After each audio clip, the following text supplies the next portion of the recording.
Breaking news Delhi పేలుళ్ల సూత్రధారులు ఎవ్వరిని కూడా వదలం ఇది కేంద్ర ప్రభుత్వం చెబుతున్న మాట ఇప్పటికే ఎన్ఐఏ రంగంలోకి దిగింది ప్రతి అంశాన్ని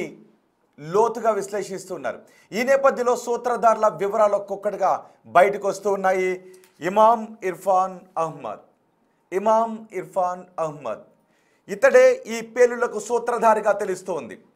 జమ్మూ కాశ్మీర్లో ఇప్పుడు ఇమామ్ ఇర్ఫాన్ అహ్మద్ని అదుపులోకి తీసుకున్నారు ఇప్పటికే దేశవ్యాప్తంగా పలువురు ఉగ్రవాదులతో సంబంధాలు నిలుపుతున్న వారిని అదుపులోకి తీసుకున్నారు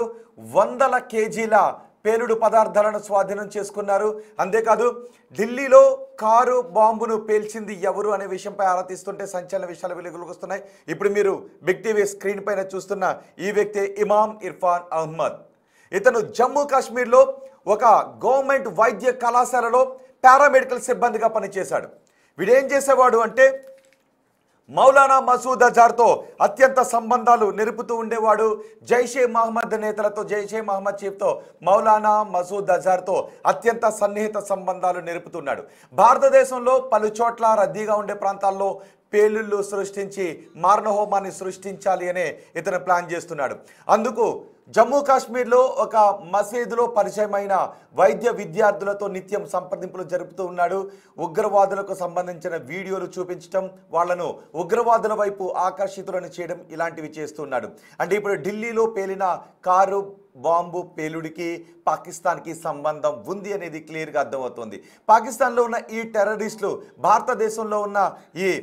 ఇమామ్ ఇర్ఫాన్ అహ్మద్ లాంటి వాళ్లను ఏర్పాటు చేసుకుని వాళ్ళ ద్వారా ఇక్కడ ఉగ్రవాదానికి పాల్పడుతున్నారు ఇప్పుడు ఇమామ్ ఇర్ఫాన్ అహ్మద్ని అదుపులోకి తీసుకున్నారు ఇప్పటికే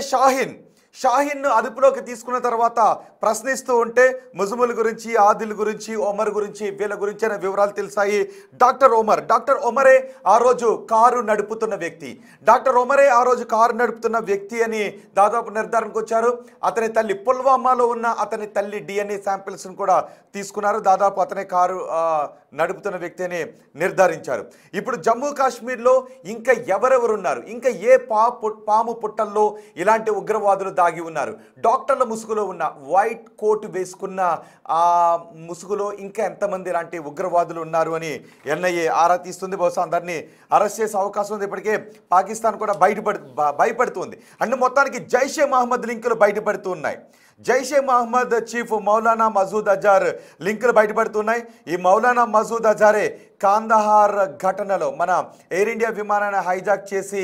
ఇతను భారత జైలు నుంచి తప్పించుకుని పారిపోయాడు 2001లో పార్లమెంటు భవనంపై దాడి చేశాడు 2016లో పఠాన్కోట్ ఎయిర్ బేస్పై దాడికి పాల్పడ్డాడు 2019లో పుల్వామాలో దాడికి పాల్పడ్డాడు ఇప్పుడు ఢిల్లీలో కారు బాంబు పేల్చి 12 మంది మృత్యువాత పడటానికి కారణం ఇమామ్ ఇర్ఫాన్ అహ్మద్ అతని వెనుక ఉన్నది మౌలానా మసూద్ అజార్ అనే విషయాలు బయటకు వస్తూ ఉన్నాయి ఎన్ఐఏ పూర్తి స్థాయిలో దర్యాప్తు చేస్తుంది మా ప్రతినిధి శివ ఉన్నారు ఎక్కడైతే కారు బాంబు పేలుడు ఘటన చోటు చేసుకుందో ఢిల్లీలో ఎర్రకోట దగ్గర అక్కడే మా ప్రతినిధి శివ ఉన్నారు శివతో మాట్లాడదాం శివ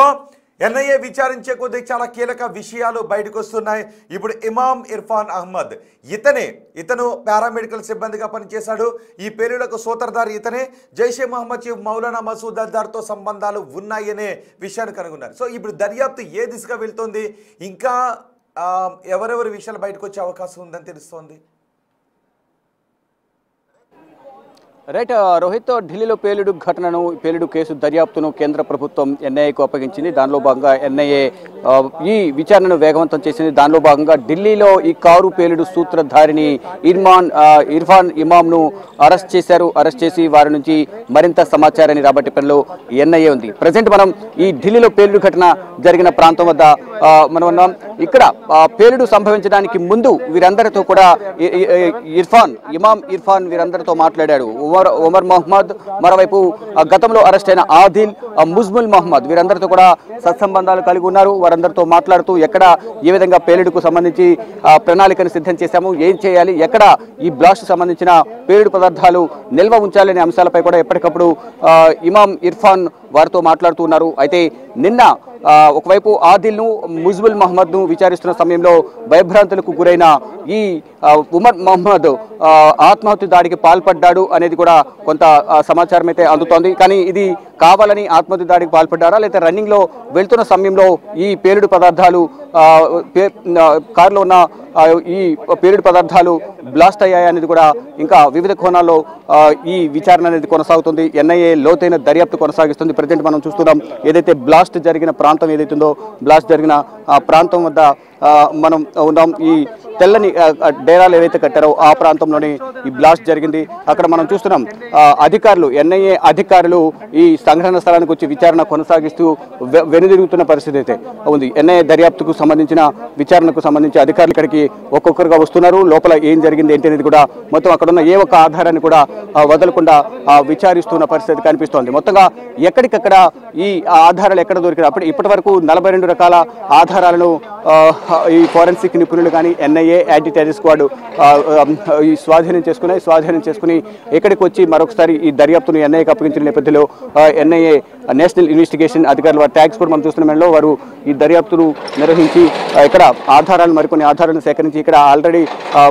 మొదటి నుంచి కూడా ఈ ఎఫ్ఎస్ఎల్ టీం ఇక్కడ ఉండి మొత్తం ఆధారాలు ఏ చిన్న ఒక ఆధారమైన బ్లాస్ట్కి సంబంధించి కూడా అనేక చిన్న ఈ శరీర భాగాలు కానీ మరోవైపు ఇతర కొన్ని ఆధారాలను కూడా స్వాధీనం చేసుకుని వారు ఇక్కడ నుంచి వెళ్తూ ఉన్నారు. దానిలో భాగంగానే ఇటు ఎన్ఐఏ దర్యాప్తునైతే కొనసాగుతుంది. కారు బాంబ్ బ్లాస్ట్ జరిగిన ప్రదేశంలోనే ఉన్నారు. ఒకసారి సరిగ్గా ఆ ప్రదేశం ఇప్పుడు ఎలా ఉందో మీరు అక్కడే ఉన్నారు కాబట్టి ఒకసారి వివరించండి శివ. రైట్, ఆ ప్రదేశం ఆ రోజు మనం బాంబ్ బ్లాస్ట్ జరిగిన ప్రాంతం ఇది. ఈ క్లాత్స్ ఏవైతే కట్టారో ఈ క్లాత్స్ కట్టిన ముందు భాగంలోనే ఈ కార్ అయితే ఉంది. ఇది సిగ్నల్, ఈ సిగ్నల్ రన్నింగ్ లో ఉంది. ఒకవైపు వెహికల్స్ వస్తూనే ఉన్నాయి, మరోవైపు ఈ గేట్ నెంబర్ 1 రెడ్ ఫోర్ట్ సంబంధించిన గేట్ నెంబర్ ఏదైతే ఉందని చెప్తున్నారు ఇది రెడ్ ఫోర్ట్ గేట్ నెంబర్ 1. ఇది రెడ్ ఫోర్ట్. ఈ రెడ్ ఫోర్ట్ మనం చూస్తున్నాం. ఈ రెడ్ ఫోర్ట్ లోని ఇక్కడ ప్రధాని నరేంద్ర మోడీ జెండా ఆవిష్కరణ చేస్తూ ఉంటారు. ఈ జెండా ఆవిష్కరణ చేసే ఈ ప్రాంగణానికి ఎగ్జాక్ట్ గా గేట్ నెంబర్ 1 నుంచి ఈ సిగ్నల్ చూస్తున్నాం. ఇది ఇటువైపు సిగ్నల్, ఇటు పక్కనే మరొక సిగ్నల్. ఈ సిగ్నల్ ఇక్కడ నుంచి ఈ మెట్రో మరోవైపు మెట్రో స్టేషన్ కూడా దీనిలోని మెట్రో గేట్ నెంబర్ 4 కూడా ఇక్కడే ఉంటుంది. ఈ మనం చూస్తున్నాం ఇది మెట్రో గేట్ నెంబర్ 4. ఇక్కడ నుంచి దీని సమీపంలోనే వాహనాల రాకపోకలు కొనసాగుతూ ఉంటాయి. ఇక్కడ ఈ రోడ్డు మీద పక్కనే వాహనాలు ఎక్కువసేపు ఆగడానికి కూడా అవకాశం ఉండదు. కొంచెం ఇక్కడికి వచ్చిన విజిటర్స్ ని ఎక్కించుకోవడం, దించేయడం, ప్రయాణికులు అనేది కూడా చేస్తూ ఉంటారు. ఇక్కడ ఈ బ్లాస్ట్ ఇక్కడ మనకు కనిపిస్తున్న ఈ ప్రాంతంలోని బ్లాస్ట్ జరిగింది. ఇది ఎగ్జాక్ట్ గా ఈ సిగ్నల్ ఏదైతుందో, ఈ సిగ్నల్ ఏదైతే కనిపిస్తుందో ఈ సిగ్నల్ ఎగ్జాక్ట్ గా అక్కడ ఉన్న సెక్యూరిటీ ర్యాపిడ్ యాక్షన్ ఫోర్స్ కానీ అక్కడ క్లాస్ ఏదైతే కనిపిస్తున్న వైట్ డేరాలు ఏదైతే కట్టారో ఆ భాగంలోనే ఈ కార్నర్ లో ఇక్కడ ఇది ఏదైతే కనిపిస్తుందో ఈ కార్నర్ లోనే ఇక్కడ ఈ బ్లాస్ట్ ఇక్కడ కారు పేలుడు అనేది సంభవించింది. తర్వాత ఆ రోజు రాత్రి వరకు మాత్రమే ఈ క్లాత్స్ కట్టకుండా అక్కడ ఓపెన్ ప్లేస్ ఉంచారు. తర్వాత మొత్తం అధికారులందరూ కూడా ఈ దర్యాప్తులో నిమగ్నమై ఉన్నారు. అప్పుడు ఈ క్లాస్ అని కట్టి లోపల ఆధారాలను